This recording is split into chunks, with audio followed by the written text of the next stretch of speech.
And what do we want to do at the reunion? Show off. All right, Steve, you challenged me last time. You said, okay, next episode, we have to do one on the Wall Street Journal direct mail piece. Thanks for sharing that. I went and took a look at it, and I went and found a little bit more on it. What an awesome letter, man. Ran for 28 years. Just to drum up subscriptions, just to get more people to buy the paper. Yep. I say just. But like you had shared with me, what's the number? Like a huge number. Well, what they assume, there was an assumption number there. It has been attributed to $2 billion in subscription sales, this letter. And it was the control for 28 years. So what a control is, companies that are really sophisticated, they'll run an ad. Right. And at the same time, they'll run a test ad. And then they look at the results of the two. And if the test ad beats the control, it becomes now the new control. So what you're always trying to do is beat the control. For 28 years, it was unbeaten. Ran for 28 years, this ad. All right, I'm going to put up mail piece. I'm going to put up on screen the beginning of this letter, and then we can talk about it and why it worked, why it didn't work. Okay, so take a look at this. Dear reader, on a beautiful late spring afternoon 25 years ago, two young men graduated from the same college. They were very much alike, these two young men. Both had been better than average students, both were personable, and both, as young college graduates are, were filled with ambitious dreams for the future. Recently, these two men returned to their college for their 25th reunion. They were still very much alike. Both were happily married, both had 3 children, and both, it turned out, had gone to work for the same Midwestern manufacturing company after graduation and were still there. But there was a difference. One of these men was a manager of a small department of that company. The other was its president. Graduate from college, same time. These are like identical dudes, right? They've got the same hopes and dreams and goals, nice disposition, hardworking, blah. They're living their best lives, and they've stayed the same. And then they get their invitation for their 25th college reunion, graduation reunion. And they go back, and they realize they work for the same company. They've got the same amount of children. They're married. They're happy. Life is great. And then there's a difference. One's a president. One's a middle manager. And Wall Street Journal did an amazing job putting this story together. And if you think about this is a story as old as time. This is a parable story. Right. Where the moral of the story is, get the Wall Street Journal. They also did a good job later on in terms of giving the details of the journal. So in other words, they started with the emotion first. And sequencing is always important. Start with the emotion first. We buy emotionally. We justify intellectually. So they did a great job of emotion. Right. And then move to justification and then offer. Emotion, justification, offer. That's the sequence. Too often people go, justification first. No, it's emotion, justification, offer. As I said, it's a story as old as time, and it's a parable story. So it's great. It's drawing upon all those things.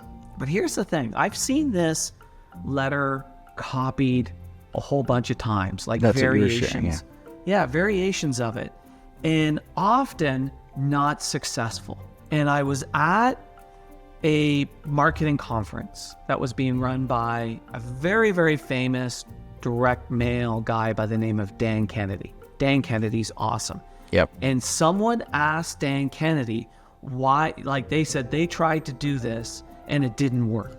They tried to replicate the idea of it and it didn't work. And Dan Kennedy pointed out that there's one key ingredient that makes this whole thing work because of the emotional state that you put in that almost everybody misses. So what you're saying is anybody watching us right now should be taking notes.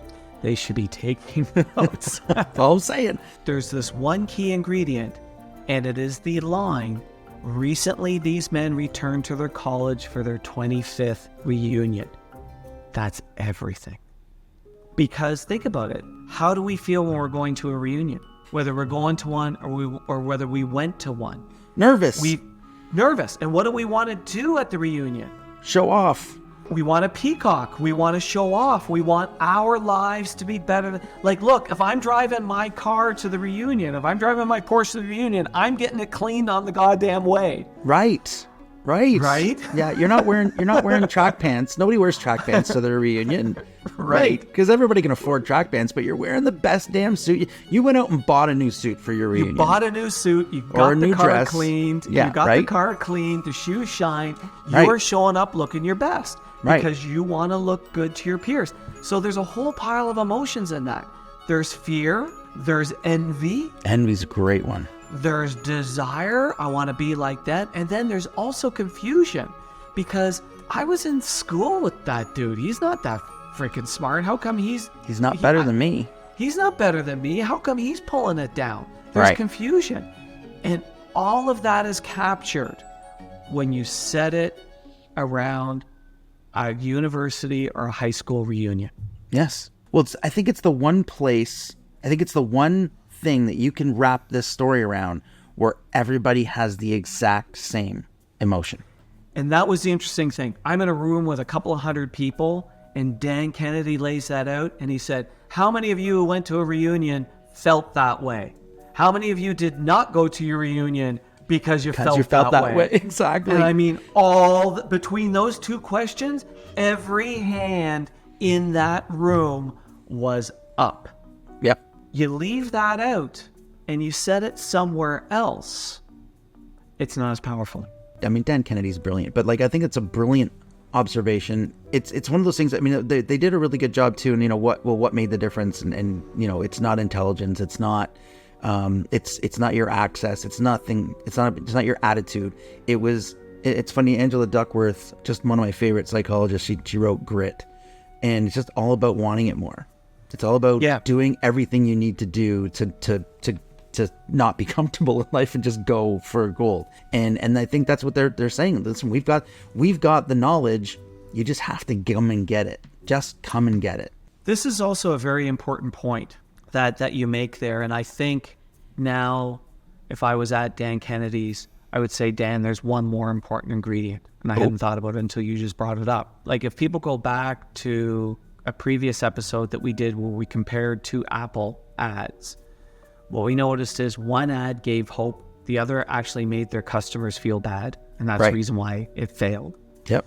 By saying it isn't about native intelligence or talent or dedication, it isn't that one person wants success more than the other. Guess what? If I'm that person who's striving for the success and doesn't have the success, you're not making me feel inferior. What you're saying is, oh no, you're as good as that other dude. It's just you've missed out on this one thing.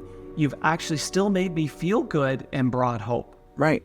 And listen, it goes to desire, right? What's the desire? What's my desire? My desire is to look good, to be successful, and to be treated with admiration by my peers. And if you're in business and you want to make it in business, just get the knowledge from us. And at the very least, you got one step up on the guy that doesn't read it. It's the smallest thing you can do, but we've got it for you and you just didn't know. So now we're telling you. And they've managed to pack all of that emotion, all of that crazy emotion into the returning to the college reunion. Made us feel that desire. That's right. Put us in that place. Reminded us that, yep, there's people we're going to bump into who are more successful, and we're going, what the hell? And then now what I have is I have the device that will create the transformation for you, the Wall Street Journal, for the low price of, $80 a year. or whatever it was, $200 a year, or whatever it was. But what's really interesting, and again, it goes back to this whole thing, stories sell when you understand the emotional ride that you want to take somebody through and the transformation that you want to make happen. Now, in this case, the transformation didn't happen. The hope for the transformation happened, right? So we held out the hope because we used a parable story. Parable stories don't use transformation because one person is transformed, the other hasn't. And the moral is, what's the difference between the two? Well, and the reason why that's so powerful is because it allows the reader to self-identify. Yes. They get to self-identify. I'm choosing that I'm middle management. I really love to be president. That's where I want to be. So now I know my next step. They self-identified and then they move. Then they take action. And that's why it was such a successful ad for so long. Yeah. Yeah, it's amazing. It's an amazing ad. And it's a story. It's got a beginning, it's got a middle, it's got an end. One person transforms, the other doesn't. Here's the key missing ingredient to transformation. And I package all of it into the right emotions by setting it at a reunion. And I still make you feel good by saying, yeah, it's not you. It's not you. It's not you. It's not about being smart. It's not about being art. It's not you. It's this other thing that you've missed out on. And it's that thing that you've been pondering. How come he's successful? I'm not. He reads the journal. You don't. Direct mail. I always hated direct mail. I did. I really much in all my marketing career leading up to even, joining the Wizard of Ads, I hated direct mail. You've been able to open my eyes that if you do it right and you do it for the right reasons, you've got the actual right reason to use direct mail. You're not just trying to get eyeballs because it's so darn expensive and it's never done right. But you need to make sure you're doing it for the right reason. I mean, I just had a conversation with a client literally yesterday, who said to me that they're getting ad credits from one of their suppliers, and they were asking about, how can we best use that? Because we want to do a direct mail piece.